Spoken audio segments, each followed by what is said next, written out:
coming out this evening. I have been around the western parishes, and I can tell you, the momentum is not only with the Jamaica Labour Party, the momentum is increasing daily for the Jamaica Labour Party. You look good.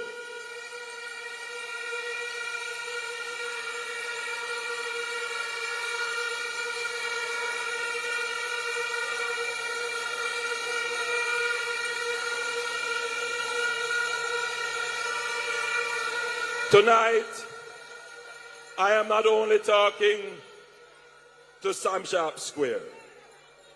Tonight, I am talking to all Jamaicans, overseas and here. I'm talking to all Jamaicans in Western Jamaica, in Central Jamaica, in Eastern Jamaica, and Southern Jamaica. I'm talking to all Jamaica. 9 years ago, this country faced high debt, high unemployment, high crime, high taxes, poor public services.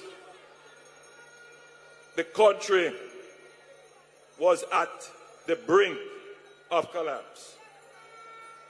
Since taking office, your government has created over 280,000 new jobs, never before in the history of Jamaica.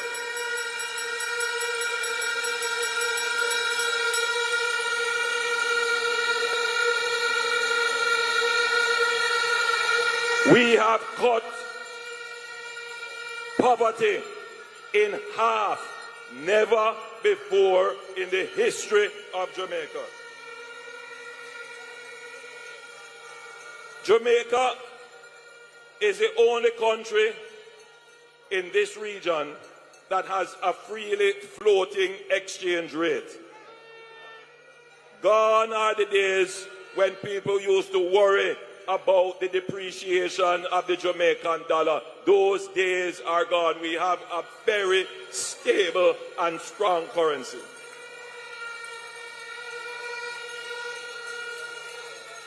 Crime is at its lowest in 30 years. We have cut murders in the last 3 years by 55%. This is the lowest it has been in over 30 years.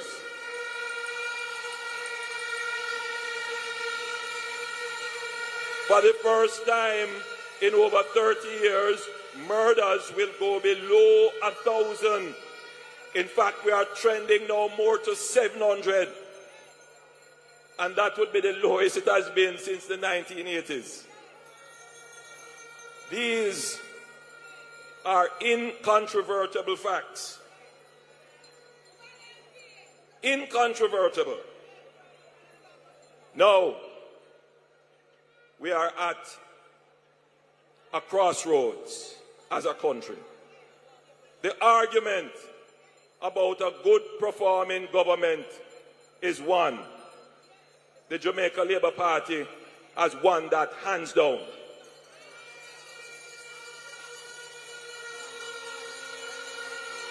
And when you have won the debate about performance, all that your opponent can do is resort to slander and lies.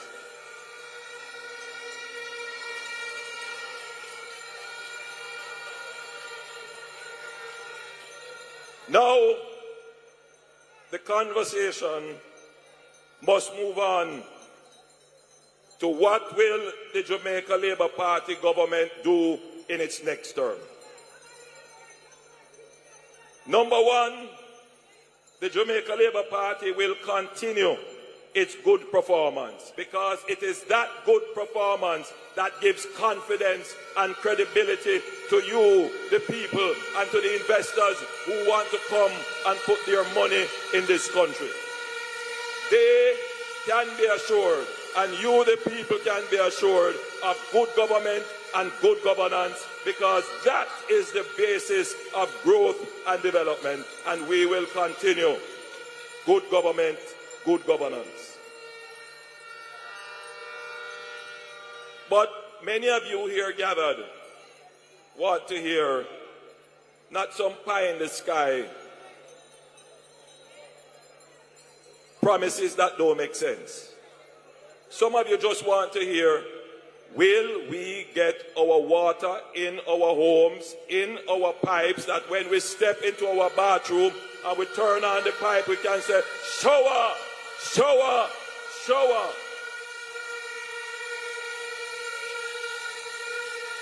And under the Jamaica Labour Party, you can be guaranteed that we pay attention to the basic needs of the people, to the basic public services that you want. Since our administration, we have delivered water to 350,000 households that have not had water, some for their entire lives. Some communities from they were established hundreds of years ago never had water. The Jamaica Labour Party delivered water to them.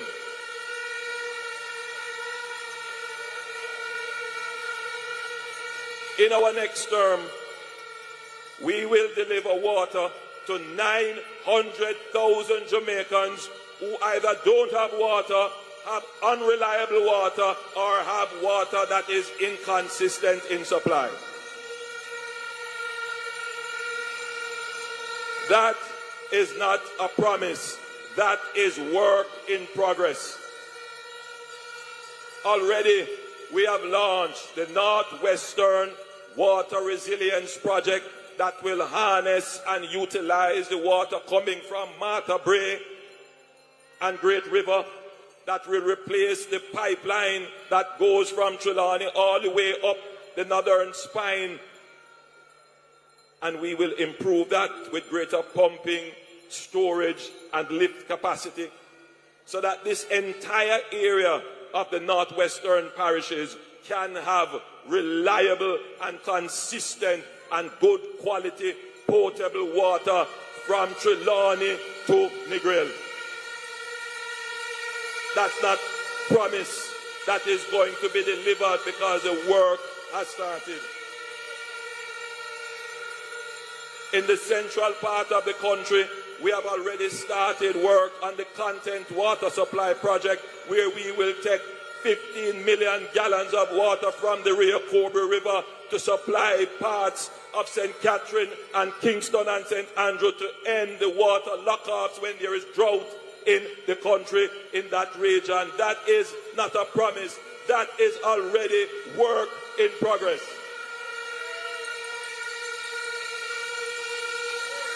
And we have already started work on a major water supply project for Clarendon and Manchester. Massive project. It's the pumped hydro storage project, where we are going to be using the cutting edge technology. We're going to take water from the sea. We're going to use solar energy to pump the water up to the hills of Clarendon. We're going to store it in a reservoir, and then we're going to gravity feed it down and create electricity at the same time. And that will provide water to the plains of Clarendon, to South Manchester.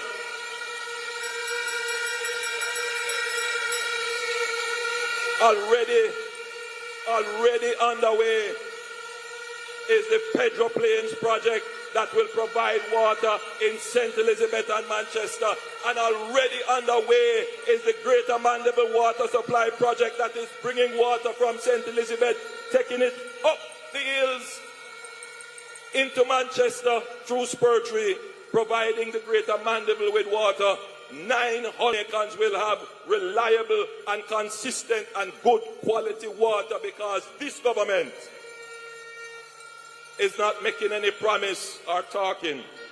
This government has run the economy well.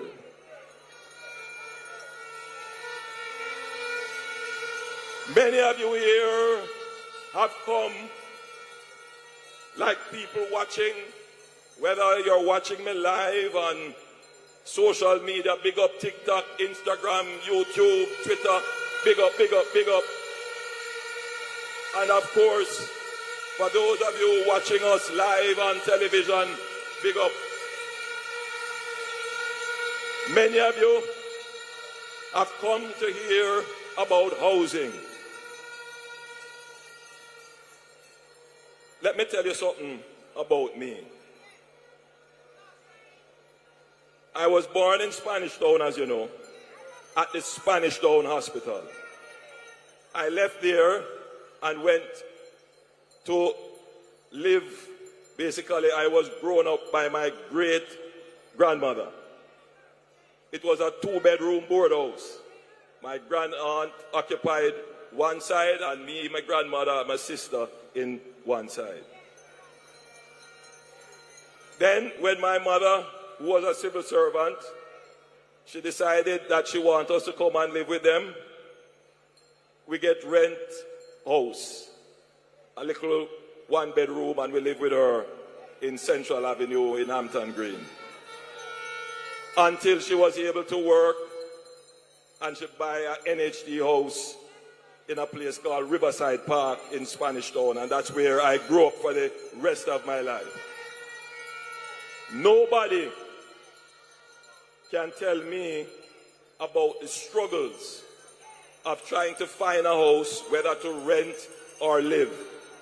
I understand it because I live it. And that is why when I became Prime Minister, after the PNP tried to tear me down because I was ambitious enough to build a house, that many of you share the same ambition to build a house.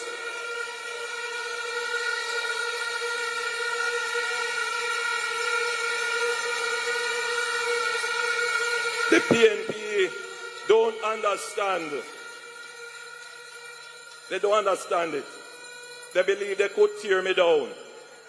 But by tearing me down, they are tearing down the dreams and ambitions of all the young people who are graduating from school, working hard, who also want to build their own homes.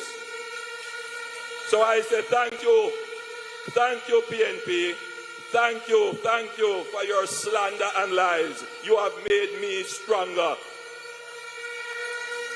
Because you know what them say, when I kill you, make you stronger. I am a stronger man today, that I can stand above them and not sink to the gutter in which they are in. You make me stronger. Oh, come on. So the message to them and their paid minions who try to float lies against me, God nah sleep.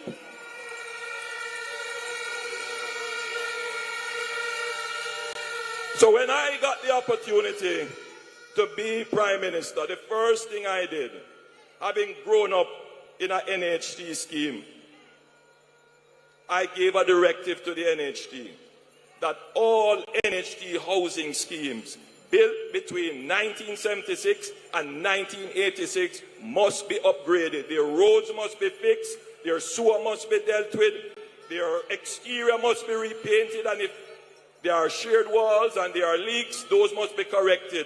76 of the 100 housing schemes have already been done, and the other 76 are underway. We haven't said too much about it, but for every Jamaican who lives in one of those housing schemes, they know that this is the case, that we have gone about repairing and upgrading their house. That was the first thing I did, and I did it because I know what it is to live in an NHD house. Now, the problem with housing in Jamaica, and I'm talking now to young people, because we are a society that looks and is led We look at how things sound and how it feels. We look at emotions. Emotion is good. Emotion shows passion. But we are at a critical juncture now, where if we get swept up by emotion, we can be misled. So I see some young people saying, boy, I like this idea of the $500,000. I explained that. You notice that not come up again. Because it would be an inequity. So what happened to the man who's been working all his life? He not deserve the 500,000 too. It don't make sense. Right? Because you're giving a benefit only to one group, the other groups don't get it. Then now they come with something called rent to own. On paper, it is a good idea. In fact, I already announced a rent-to-own program under the new social housing program. And that is being developed as we speak. But that rent-to-own program solves a different problem from what the PNP is trying to solve.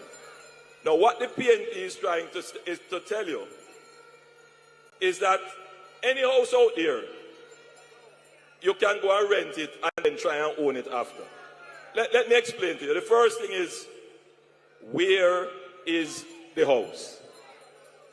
The problem is not rent to own.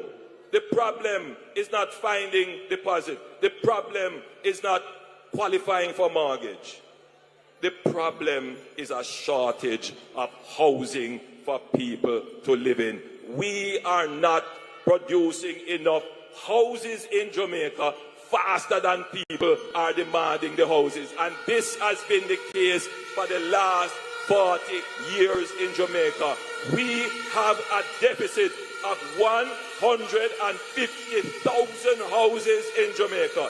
That is the real problem that no fake solution can solve. And the only way to solve that is to build more house in Jamaica. The Jamaica Labour Party started that project. We are on our way with 70,000 houses. The NHT has 53,000 houses in planning, construction, procurement right now. And those houses will come in the next 5 years. We have committed to building another 60,000 houses. You know what the impact of that is going to be? The more houses come on the market, the price of the house go down. And when the price of the house go down, the cost of the mortgage also goes down. What we need is to unleash the construction energy in Jamaica to get not just public but private sector people to build more houses. We have committed to build another 60,000 houses. And let me tell you how that is going to be done. They see the road program that we're doing. And them costs we say we are highway government. You see that highway we're building from Kingston going all the way around to Port Antonio. Them look at it and them want to criticize it, but they can't criticize it. But that highway has opened up new lands for development. Right now, we have over 8,000 applications for housing in the St. Thomas corridor running along the new highway.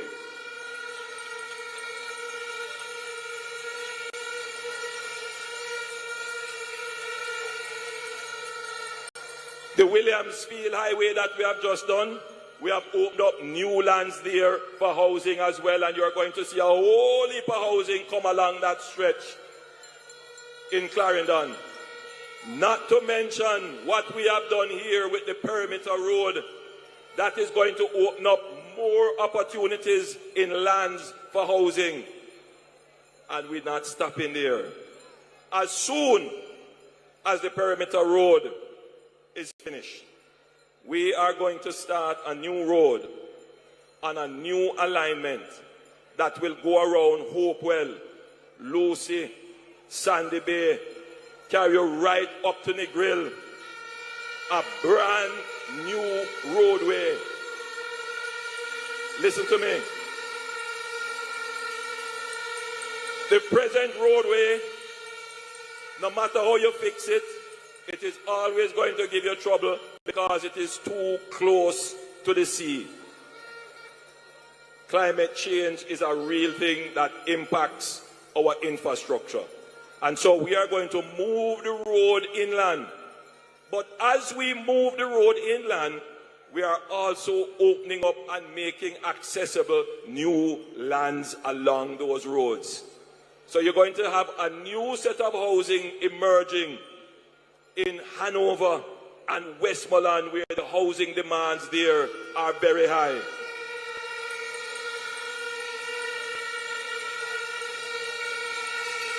In St. Catherine, in Minister Tufton's constituency, we have asked the NHT to coordinate a new master plan for the greater Innswood area.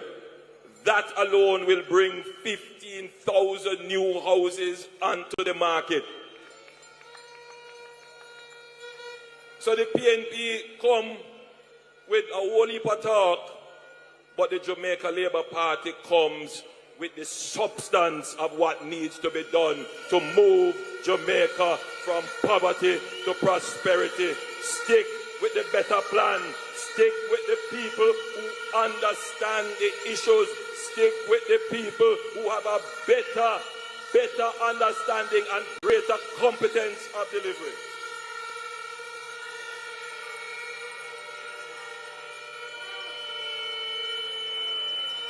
And we will launch a 1 in 5 and a 2 in 10 program so that teachers and nurses and members of the security forces working in the public sector can receive a 1% mortgage interest reduction after 5 years and 2% interest reduction after 10 years. That is on top of the already low interest rates that the NHT gives.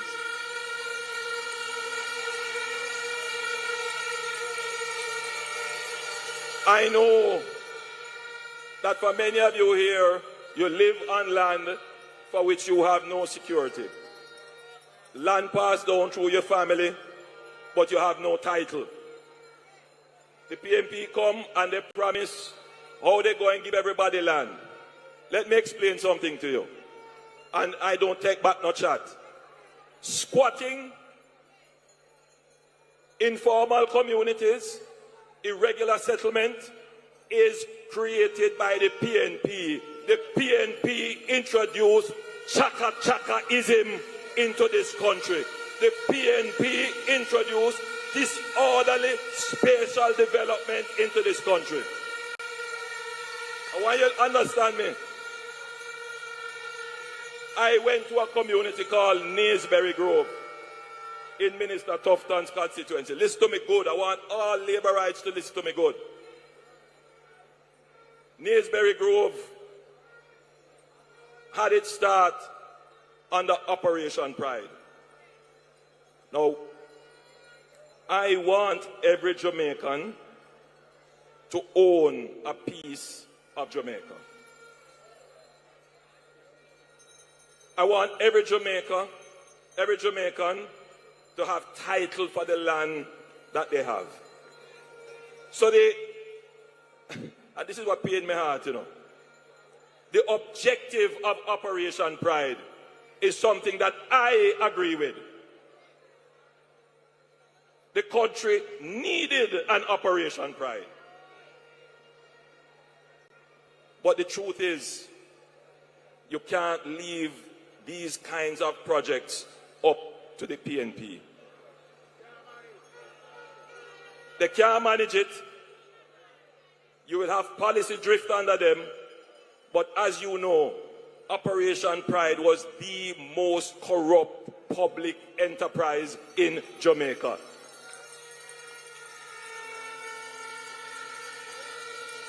I stand here 30 years after Operation Pride as Minister of Housing, and I can tell you that under my watch, there has been no informal settlement created, sponsored or tacitly supported by the government, no chaka-chaka development sponsored or created by the government. Jamaica has turned the corner on chaka-chaka development because this administration does not stand for chaka-chaka development.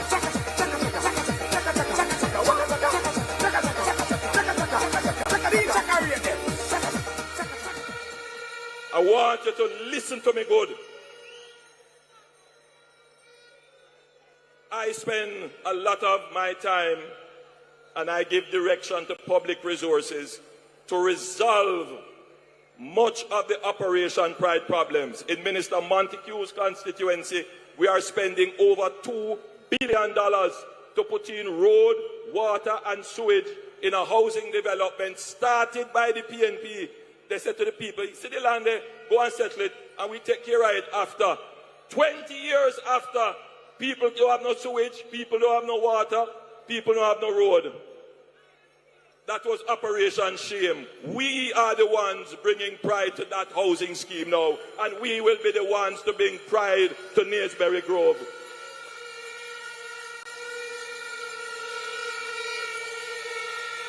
Let me tell you this. I went there to Nailsbury Grove to issue out titles because we are the ones doing the titling now. And the people come to me and they say, Prime Minister, they tell me to come and settle the land. They tell me to live here. They're not giving no survey. They're not putting no water. There is no pathway. Them just did it. Them just did it. So now, we have to rectify that. And that is why my administration changed the law to introduce something called systematic titling. We have done over 12,600 titles under that, where you don't have to come and get your title. We come to you. In the next administration, we will do 25,000 titles per year under this new law that we created. So every Jamaican can get a title, a diagram, a surveyed area of the land that they own. Do so much already, now we do it. We do it. Jamaica Labour Party, yes we do it.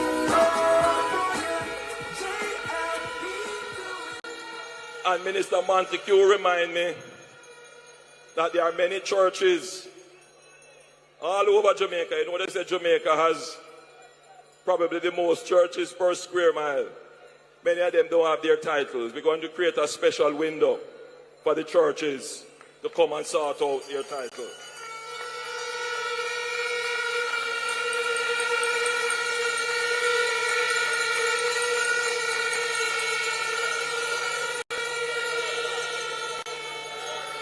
I went to a community in Westmoreland, the name escapes me right now, and the thought just hit me that we have titles for persons who bought land from the government, but they haven't finished paying for the houses. They bought the land 30 years ago, and they have very little balances, and the titles are sitting in the vaults. And I just said to them, listen, go and investigate what it would cost the government if we said, if you owe $150,000 and you have been paying, but you just owe it, what would it cost us to just give you the title? And they came back to us and said, Prime Minister, it would not be a major cost, a fiscal cost, meaning it wouldn't cost you, the taxpayers. And so I have already announced, but I'll repeat it again, we'll put in an amnesty in which persons who owe $150,000 or less on the lands that they are now occupying, that they have purchased from the government, we will give you your title and write off that debt. We do so much already, now we do it. We do it. Jamaica And if you haven't been paying, come talk to us. We'll put you on a plan and a program and get you on the path to getting the title for your land.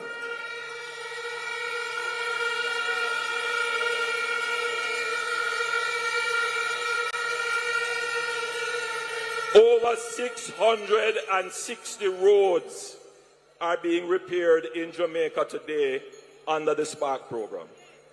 It's a $45 billion program. We started out as a road program, now it's a road and water program.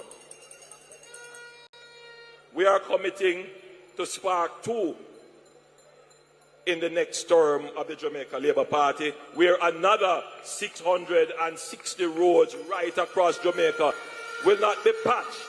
They will be totally rehabilitated.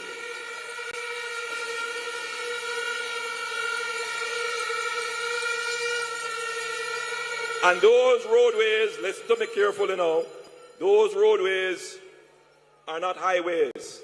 These are the roads that take you, they run past your gate, and they take you from your community to the highway. They are the roads that run through the towns. And all of these roadways that are used by route taxis, or there is a transportation network around them, a part of the rehabilitation of the road is the erection of proper bus stops, taxi stands, and transportation centers that will ensure that our citizens can move about in dignity and convenience. So when we say we're building a road, the road is not just asphalt. The road involves sidewalk, it involves water main, it involves conduits for telecommunication and fiber optic cables, and it also involves bus stops, bus stands, and taxi parks.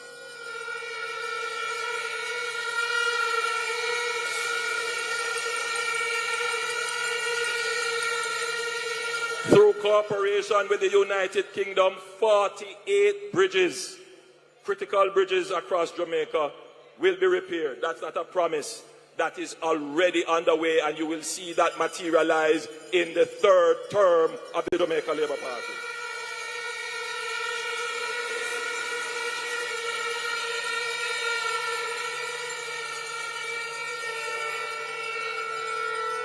When I took over as Prime Minister, unemployment was 13.3%. 13.3. Today, unemployment is 3.3%. We are practically at full employment. This is the lowest it has ever been in the history of Jamaica. The lowest. We did that. And you know, many people never thought that Jamaica could reach that stage. I want to say something to you here. There are two ways to prosperity. Two ways. One way is through peace. There are a lot of Jamaicans experiencing prosperity through peace. I toured South Sav yesterday, and this afternoon I toured Mount Salem. I toured those places 10 years ago. And when I went there, people were afraid to come out. People pushed their curtain away and pushed their head through the window, peering out to see who was out there. They didn't want to come out. Today, it was like a carnival atmosphere, people moving about, everybody is out, nobody have to worry. My God, if there is one thing that I am proud of as Prime Minister, that I can say I have achieved, that is that the people in those communities that were all under siege are now free. They are enjoying prosperity through peace. That is the zone of special operation. When we started, we had targeted 20 communities These were communities that were at war and the murder rate was increasing. Today, I ask you, Sam Sharpe Square, tell me one community in Jamaica that is at war and the murder rate is increasing. Tell me one. The Jamaica Labour Party has transformed this in Jamaica. We are putting Jamaica on the path to peace and prosperity. JLP cares for Jamaica. Come on, come on, come on, come on. The other route to prosperity is work.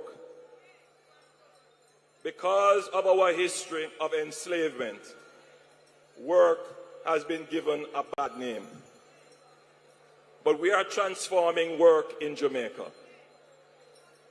We work to earn, but we work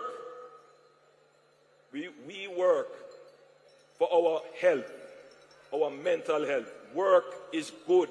It keeps you fit. We work to protect our environment. We work voluntarily to give back. Work is good. And under the Jamaica Labour Party, employment has increased. There are more Jamaicans working now than ever before. More Jamaicans are therefore independently earning their income. More Jamaicans can consume a better quality of life. No wonder the number of motor vehicles in Jamaica has doubled since the Jamaica Labour Party has taken power. You drive around any community in Jamaica and you can see that in every 10 houses, at least 3 houses are either repairing and another one is building. Jamaica is experiencing prosperity through work. But we know that if we don't solve the labor shortage problem, it could stifle the growth. Already we have the LIFT program and the CARE program, where we are literally paying youngsters to come and get trained, because the unemployment that we have, is not that there are no jobs for them. It's that the jobs that are available require skills that they don't have. And so we are training them. We are giving them stipends and incentives. But we're going to go one further. We have included in our manifesto a child care grant for women with children born since 2022 who enroll in a heart program, so that child care is no longer a barrier to entering the workforce and advancing their career. So if you're a young mother, which I met, and this is where this came from, I was walking in Western Westmoreland and I met a 19-year-old who told me that she had a child and therefore she couldn't go out. I came back, I sent it to the manifesto committee, we made a little video of it, the video went viral, and we said we have to do something about it. That is a government that understands the challenges. That's a government that cares. That's a government that has the right solutions for you.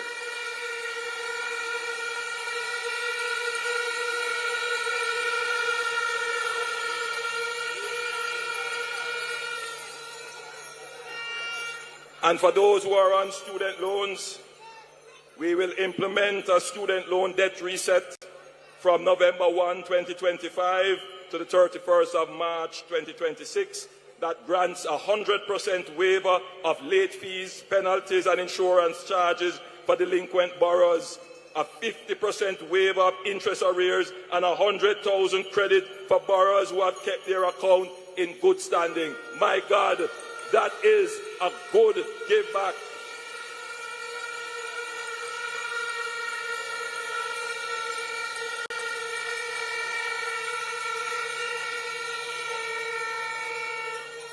Sam Sharpe Square. For 9 straight years, we have introduced no new taxes in Jamaica's budgets. In fact, we are the only government to reduce taxes. We reduce GCT. We reduce transfer tax. We are the only government, and of course, effectively, we are the government of increasing the taxable threshold.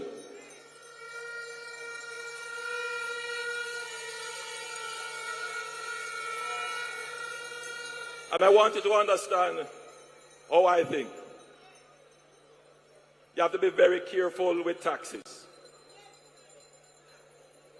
Taxes are distortionary. If you use the tax the wrong way, you think you might be giving an incentive in one direction, but you create a bigger problem in the other direction. And that's why you can't depend on a government that is just hungry for power, because they will use tax policy and destroy the economy. I hear they have a proposal for giving some tax breaks, and I soon deal with them. I'm not going to deal with it here. But for our seniors, and they have been writing to me patiently, you know, we have some very good, look, we have to give thanks for our senior citizen class.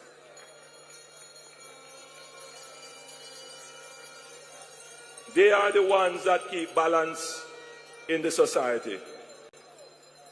They are an anchor. We have to give thanks for them. So for seniors aged 65 and over, we will exempt all employment and pension earnings from income tax where total income from all sources is $6 million or less per year, because we are honoring our seniors who have built Jamaica.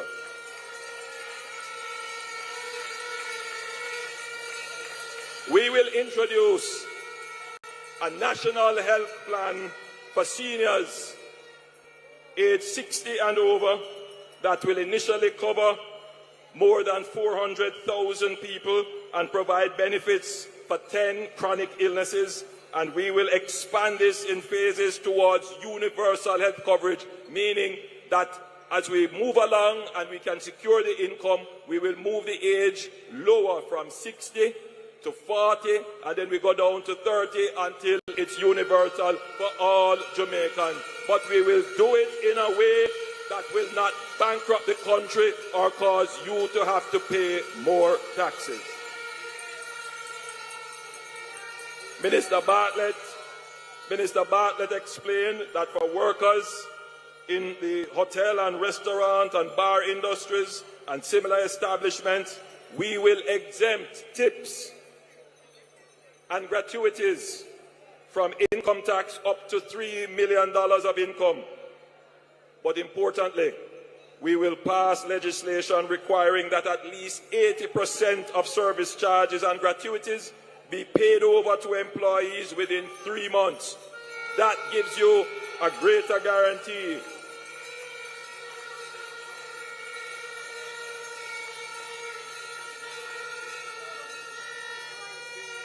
We were the party that delivered $1.5 million in the income tax threshold when the PNP said it couldn't be done.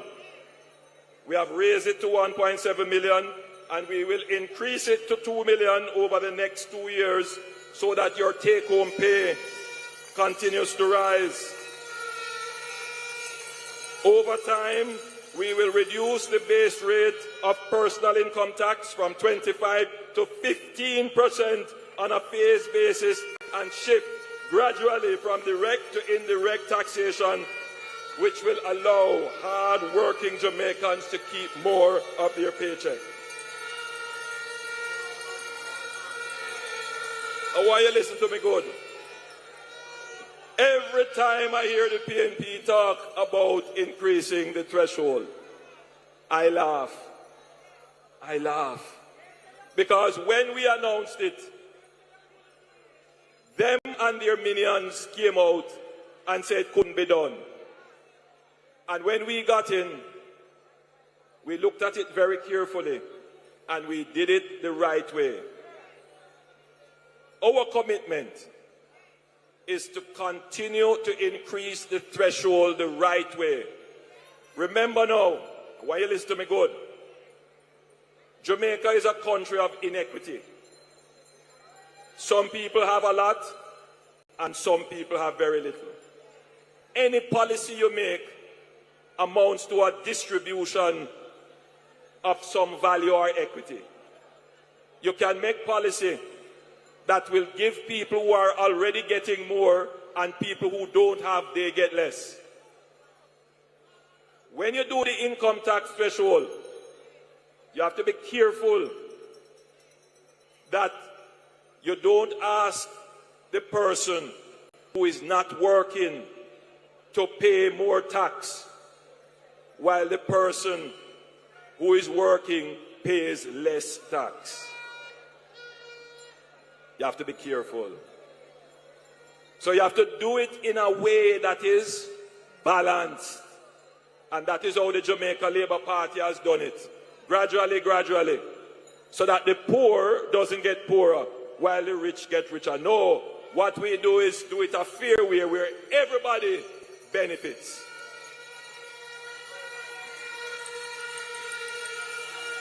This election comes down to two things.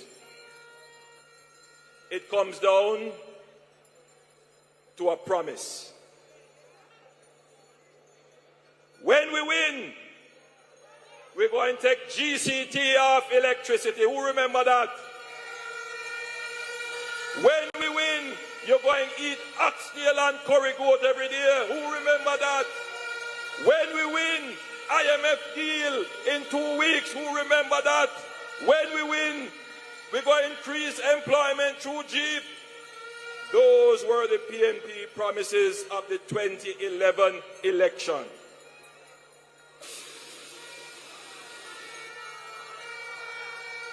Those were the PNP promises of the 2020 elections. They promised that they would settle all the wage disputes in 2011. When they win, I will never forget it, the Prime Minister at the time come to Parliament and she couldn't make her speech when she had to put back GCT on electricity. I remember the then Minister of Finance telling the public sector workers, there is no more money to give any wage increase. In fact, you're going to get a wage freeze. Never forget that speech. Him said the cupboard empty. PNP promise. PNP promise. I remember when them come and said them launch the JEEP. And the JEEP all know no reach. It broke down. All them attack, all them attack, you see all them attack, Them tell you say you would have get oxtail and curry goat. Well, it was under the PNP that them introduced a new kind of meat kind called fish back. I don't know how many of you remember that when I had to come to Parliament and show the people that instead of curry goat and chicken, a fish back, people was eating under the PNP. That is the PNP promise. That is the PNP way. So you have a choice now of not just accepting a promise. You have a choice of looking at a government that performs. So the choice in this election is between promise and performance. What will you choose? them nobody like me, them nobody like me, them nobody like me, them nobody like me.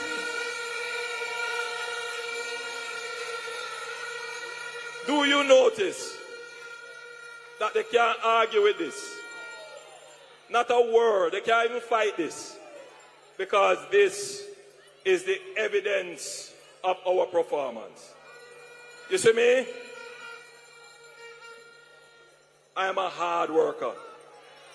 Anything I put my head to, I put my heart, mind and soul in it. And I work hard. You see me talk? You see me sweat? Because I'm physically fit and ready to continue the performance for the Jamaican people. I am ready to continue in your service. I will continue to perform in your behalf so that Jamaica can finally achieve its goal of prosperity for the people. God bless you, Sam Sharpe Square. Love you, Jamaica. Traveling mercies home. God be with you.